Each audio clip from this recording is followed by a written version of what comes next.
Alors aujourd'hui, je vais vous montrer, vous expliquer un peu comment j'ai fait cet album.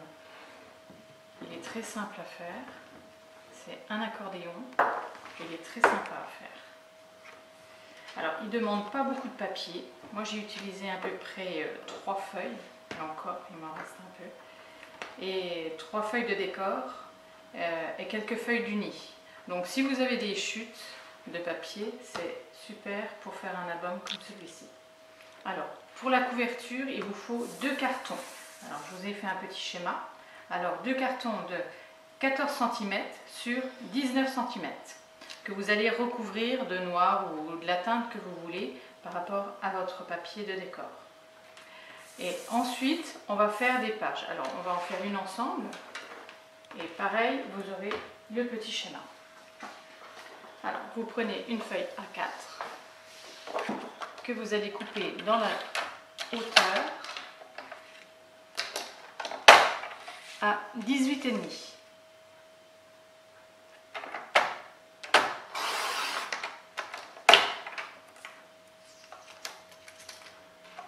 Et dans l'autre sens, alors là, on ne se trompe pas, on va faire les plis. Alors, à 13,5.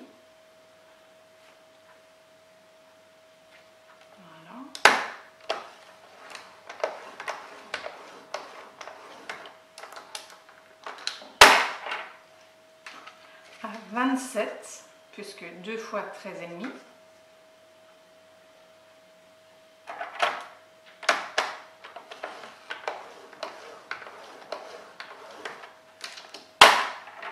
Soit vous laissez toute la partie pour coller sur l'autre page, soit à 1 cm plus loin, vous coupez.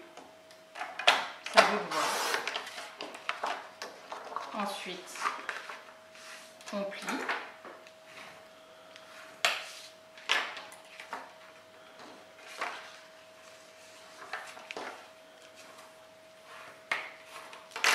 Et vous obtenez votre première page.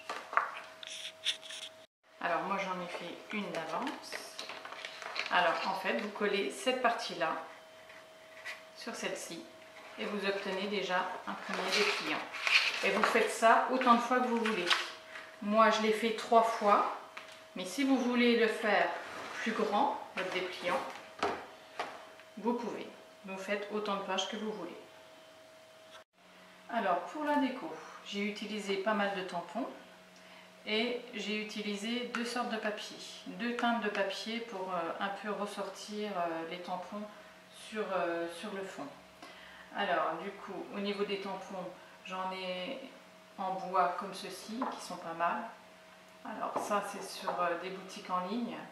Je ne saurais plus vous dire où je les ai achetés, c'est comme les dit, ça fait tellement longtemps que je les ai, que là il faut un peu chercher un peu partout.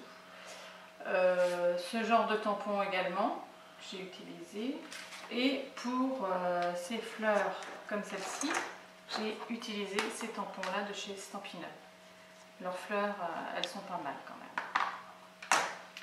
Et pour les mots en bois que vous voyez ici, j'en ai utilisé pas mal de 2 boutiques, alors de Scrapbooking Boutique et de Scrap New Age. Alors là vous avez un choix énorme. Alors en ce qui concerne les carrés pour mettre les photos, moi j'ai pris le format de mes photos, mais vous pouvez également prendre des carrés noirs plus grands parce que vous avez tout simplement des photos plus grandes, ou alors mettre 2 carrés l'un au-dessus de l'autre pour mettre 2 photos l'une au-dessus de l'autre un peu plus petites et décorer le tout.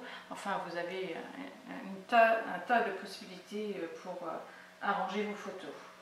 Quand vous mettez vos petites étiquettes ou les choses que vous allez mettre tout autour de la photo, si ça grimpe un petit peu dessus, n'oubliez pas de ne pas coller en fait, pour pouvoir passer la photo en dessous et laisser un liseré tout autour de la photo pour que ça fasse beaucoup plus joli. Alors, vous pouvez également décorer l'autre côté. Alors, vous voyez, j'ai mis pour mettre des grandes photos.